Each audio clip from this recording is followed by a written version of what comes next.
আশা করি তোমরা সবাই ভালো আছো। তো আজকে তোমাদের ইতিহাসের মেইন পেপারের কিন্তু পরীক্ষা ছিল।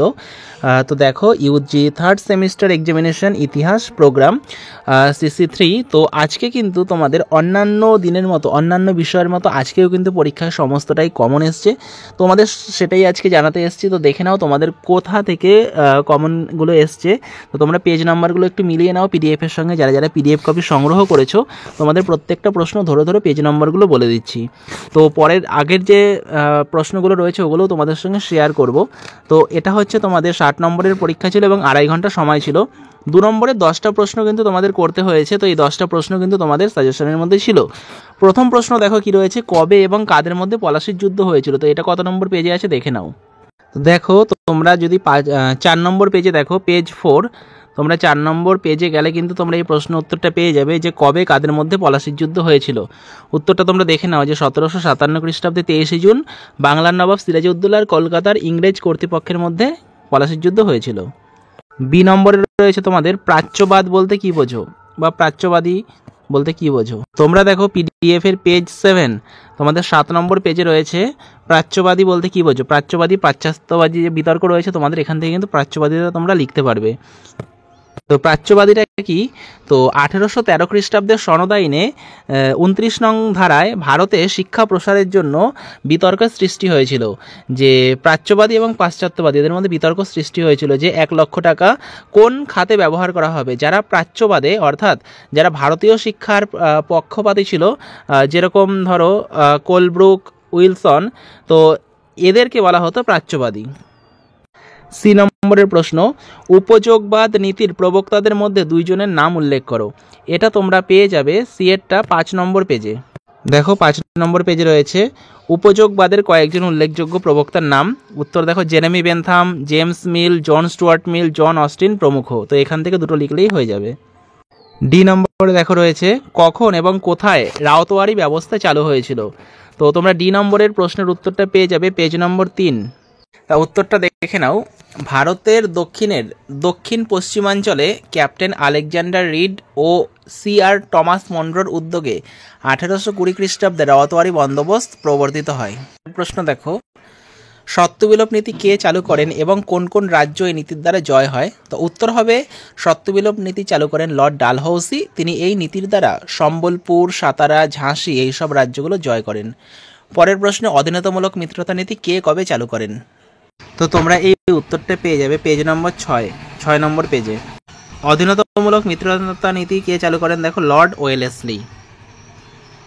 পরের প্রশ্ন, সিপাহী বিদ্রোহের 2 জন নেতার নাম। তো তোমরা এগুলো লিখতে পারো। সিপাহী বিদ্রোহের নেতা হচ্ছে তাতিয়া টোপি রয়েছেন, তারপরে ঝাঁসি রানী লক্ষ্মীবাই রয়েছেন, তাতিয়া টোপি, ঝাঁসি রানী লক্ষ্মীবাই আরও আছেন। এইচ নম্বরে দেখো জাতীয় কংগ্রেস কবে প্রতিষ্ঠিত হয়, এর প্রথম সভাপতি কে ছিলেন। তো এইচ নম্বরের প্রশ্নর উত্তর তোমরা পেয়ে যাবে 17 নম্বর পেজে। দেখো পেজ নম্বর 17তে তোমরা পেয়ে যাবে উত্তরটা রয়েছে 1885 খ্রিস্টাব্দে উমেশচন্দ্র বন্দ্যোপাধ্যায়ের সভাপতিত্বে বোম্বাইয়ের গোকুলদাস তেজপাল সংস্কৃত কলেজে।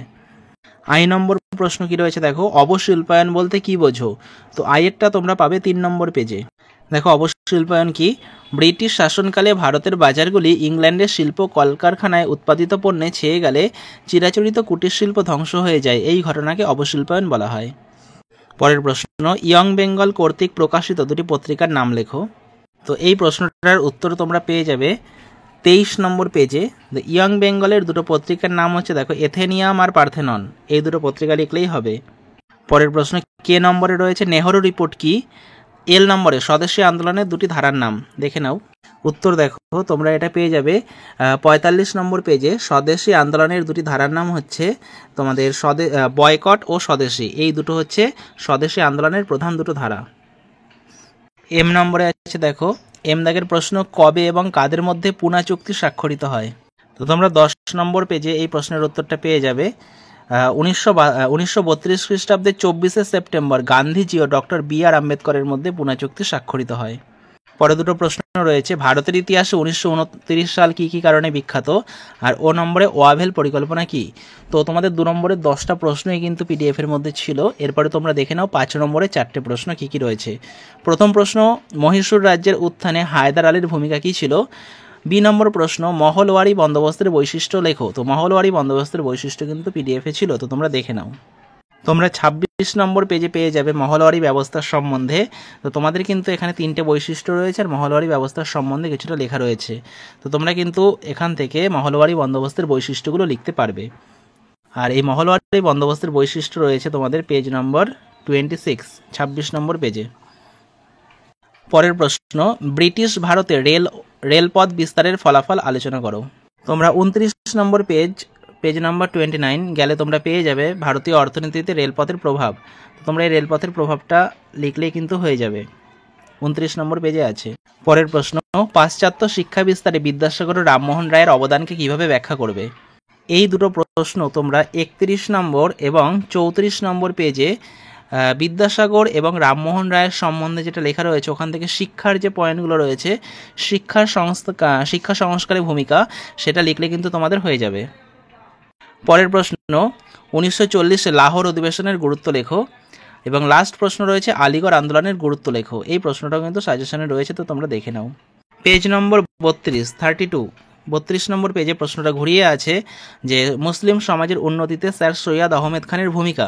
তো তোমরা এখান থেকে কিন্তু আলিগড় আন্দোলনের সম্বন্ধে লিখতে পারবে। আলিগড় আন্দোলনের সম্বন্ধে কিন্তু লেখা রয়েছে, আলিগড় আন্দোলনের গুরুত্ব। এরপর তোমরা 10 মানের প্রশ্নগুলো দেখে নাও। প্রথম প্রশ্ন রয়েছে, ঔপনিবেশিক শাসনের বিরুদ্ধে প্রাথমিক প্রতিরোধ গড়ে তুলতে সন্ন্যাসী ও ফকির বিদ্রোহ এবং চুয়ার বিদ্রোহের অবদান লেখো। পরেরটা, নবজাগরণ বলতে কি বোঝো? এই নবজাগরণ কিভাবে চিন্তার জগতে আলোড়ন এনেছিল? নিজের যুক্তিতে উত্তর দাও। তো তোমরা এটা পেয়ে যাবে পেজ নম্বর 43 নম্বর পেজে কিন্তু নবজাগরণের সম্বন্ধে পেয়ে যাবে। তো তোমরা এটা লিখতে পারবে 10 নম্বরের জন্য।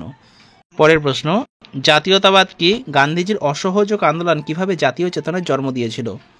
এবং লাস্ট প্রশ্ন রয়েছে তোমাদের, নেতাজি সুভাষচন্দ্র বসুর স্বাধীনতা সংগ্রামের অবদান আলোচনা করো। তোমরা এই প্রশ্নটার উত্তর পেয়ে যাবে 41 পেজ নম্বর 41-এ। ভারতের স্বাধীনতা সংগ্রামে নেতাজি সুভাষচন্দ্র বসুর অবদান বা ভূমিকা লেখো, বা ভারতের স্বাধীনতা সংগ্রামে নেতাজি সুভাষচন্দ্র বসু ও আজাদ হিন্দ ফৌজ। তো তোমাদের কিন্তু এটা গেল টোটাল 60 নম্বরের পরীক্ষার সমস্ত প্রশ্ন এবং উত্তর। যারা আমার দেওয়া সাজেশন পড়েছো তোমরা আশা করি নিশ্চয়ই কমন পেয়েছো। তো ভিডিওটা শেষ পর্যন্ত দেখার জন্য তোমাদের অসংখ্য ধন্যবাদ।